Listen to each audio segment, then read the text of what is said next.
साथियों, कोरोना काल में बीजेपी ने क्या किया? बीजेपी, राम मंदिर और बहुजन समाज, इन तीनों के बारे में हमें बहुत गहराई से सोचना होगा। साथियों, जय भीम, नमो बुद्धाय, जय संविधान।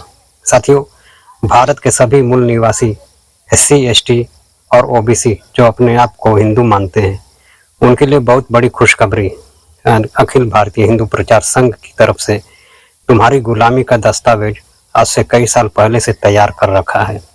इन मनुवादियों ने और तुम हिंदू मुस्लिम के नाम पर एक दूसरे से लड़ते रहो। बाबा साहब डॉक्टर भीमराव अंबेडकर ने अकेले तुम्हें 5000 साल की गुलामी से आज़ाद कराने में अपना पूरा जीवन लगा दिया, और तुम सब पूरा देश मिलकर उस संवैधानिक आज़ादी को 100 साल नहीं बचा सके।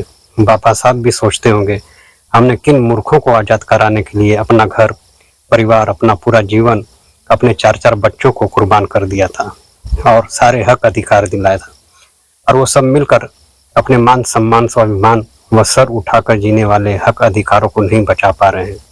और वही बहुजन समाज भाजपा की चाल को समझ नहीं पा रही है।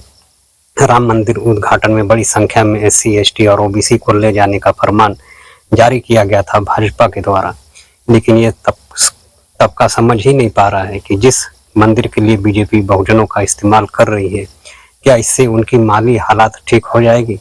आज दुख इस बात का है कि पिछड़ी जाति के लोग समझना ही नहीं चाहते हैं। बीजेपी ने कोरोना काल में क्या किया सभी को पता है। विदेशों से फ्लाइट से लोगों को लाने के लिए साधन मुहैया करा दी गई, क्योंकि वहां से अमीरों को लाना था, लेकिन हमारे अपने ही देश में गरीबों के लिए कोई साधन नहीं दिया गया, जबकि साधन तो बहुत थे, ट्रेन, बस, प्लेन, लेकिन बीजेपी सरकार ने सभी को बंद करने की घोषणा कर दी। साथियों, कोरोना काल में जब लोग मर रहे थे, उस समय लोगों में त्राही त्राही मची हुई थी। जो जहां था वहीं से वह रोते बिलखते पैदल अपने घर को चल दिया था। हजारों किलोमीटर का सफर पुरुषों महिलाओं ने बिना कुछ खाए पिए पूरा किया था। बीजेपी सरकार ने लोगों की कोई मदद नहीं की। गंतव्य स्थल तक जाने के लिए कोई वाहन नहीं मुहैया कराया गया। लोग सरकार से और बीजेपी नेताओं से वाहन की गुहार लगाते रहे, मगर पैदल सफर करने वाले पुरुषों, महिलाओं, बच्चों की किसी ने सुध ही नहीं ली। लाखों लोग मर गए। सैकड़ों लोग रास्ते में पैदल चलते चलते खाना पानी के अभाव में तड़प तड़प कर मर गए। न जाने कितने मरने वालों को गिद्ध, कौवे, जानवर नोच नोच कर छत विछत कर दिए थे। वह दिन जब भी मेरे जहन में याद आता है, मेरी रूह कांप उठती है। साथियों, बीजेपी अयोध्या में आधे अधूरे राम मंदिर का उद्घाटन कर दी।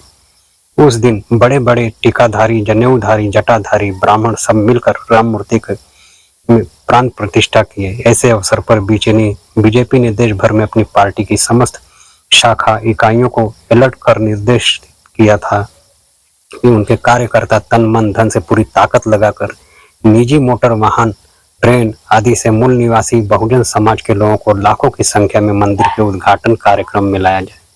साथियों, बीजेपी 2024 का चुनाव जीतने हेतु हर संभव चक्रव्यूह रच रही है, प्रयास कर रही है। उसके तिगड़म को समझ पाना सभी के बस की बात नहीं है।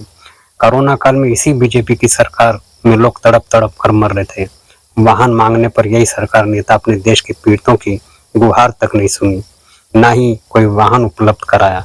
और आज जब श्री राम के मंदिर का उद्घाटन है, तो अयोध्या में लाखों की भीड़, यानी हमें आपको ले जाने हेतु वाहन सुलभ कराया जा रहा है। खान पान का भी लोग बीड़ा लिए बीजेपी के लोग आम जनता को गुमराह कर अयोध्या ले जाने की जुगत में लगे हुए। ऐसे बहुरूपियों से मूल निवासी बहुजन समाज के लोगों को सावधान रहने की जरूरत है, और अपने लोगों को भी सावधान करने की जरूरत है। अब देश की जनता भाजपा की कथनी और करनी को समझ चुकी है। साथियों, भाजपा हटाओ, देश बचाओ। जय भीम, जय भारत।